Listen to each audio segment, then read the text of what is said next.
Je m'appelle Maxime Livio, j'ai 36 ans, je suis cavalier de concours complet. Vraiment une bonne reconnaissance, essayer de comprendre toutes les combinaisons pour trouver les bonnes réponses adaptées à son cheval, trouver les moments où on peut laisser récupérer son cheval pour qu'il finisse de la meilleure des manières. Et après, rester bien. Souvent, ce que je dis à mes élèves, c'est de monter obstacle par obstacle, pas commencer à penser au guet numéro 6 quand on saute le 3. C'est obstacle après obstacle, minute après minute, et puis après on essaie de rentrer à l'heure, mais obstacle après obstacle. J'ai eu la chance d'avoir vraiment des entraîneurs géniaux dans ma carrière. Tout le temps, à toutes les époques de ma progression, j'ai eu des gens qui ont été hyper investis, qui m'ont appris les bonnes choses, comment s'occuper d'un cheval, essayer de bien fonctionner dessus, comment le respecter, la bonne rigueur. Donc aujourd'hui, ce que j'essaye, c'est d'être, pour tous les élèves qui croisent ma route, c'est d'être le même genre de coach, ça veut dire pas griller les étapes, leur apprendre les bonnes choses. La compétition, c'est une chose, mais savoir vivre et être avec son cheval, c'est le plus important pour moi, donc c'est un peu ça qu'on essaie de leur apprendre.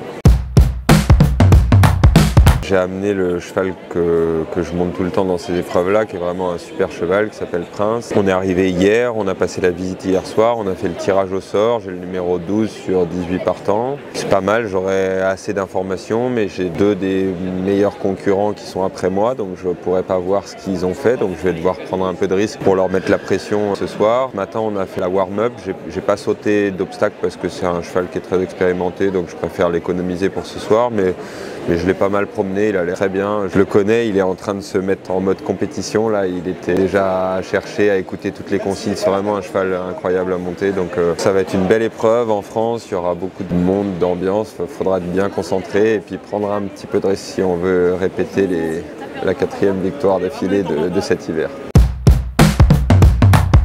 Pas tellement, je suis pas hyper superstitieux et j'essaie de vraiment me concentrer quand je rentre en piste et que surtout là quand il y a un peu de bruit. Je m'oblige à avoir un tracé que j'ai défini au préalable pour m'obliger à occuper le cheval. Souvent en rentrant en piste on entend des cavaliers dire ah mais il est devenu comme ci, il a fait ci, il a fait ça.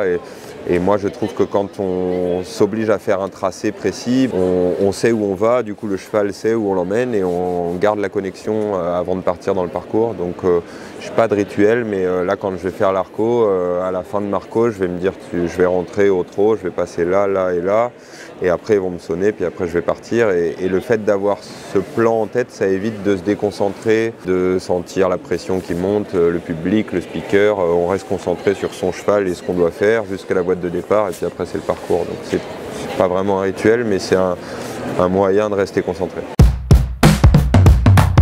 Je fais des régimes parce que je suis grand et que je trouve que quand on va faire un 4 étoiles long ou un 5 étoiles, c'est vraiment un marathon. Les chevaux sont préparés pour ça, mais on les voit le dernier mois, ils se transforment complètement. Les chevaux, ils sont affûtés, ils ont l'œil vif, ils ont le poil qui brille. Je me dis qu'il faudrait qu'on fasse la même montée en puissance.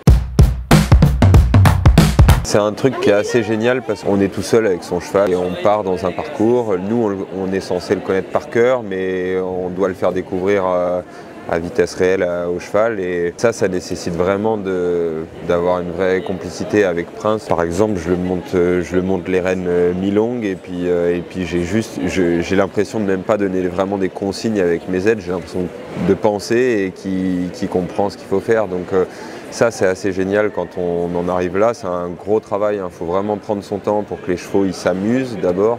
Ça doit être un jeu de chercher où est la sortie de la combinaison. Moi, c'est vraiment comme ça que j'essaie de les travailler. Et quand on y arrive, on part plutôt sur un cross avec un copain qui a envie de faire sans faute, qui a envie d'aller vite, qui a envie de comprendre ce qu'on lui demande. Et du coup, quand on en arrive là, c'est vraiment un sentiment assez incroyable. Que c'est un très bon cheval et que quand on monte des très bons chevaux, on doit être à la hauteur de leur talent, qu'on est en France et j'ai fait Stockholm, j'ai fait Genève, j'en ai fait plein à l'étranger, mais j'aimerais bien gagner en France, qu'il y a mes enfants qui viennent, que j'ai plein de copains et de connaissances qui sont là aussi, donc le faire pour l'équipe et tous les gens qui sont là, ouais, c'est une bonne motivation. J'espère que le casque Antares que je porte ce soir ira aussi vite que les autres fois et que ça suffira pour gagner.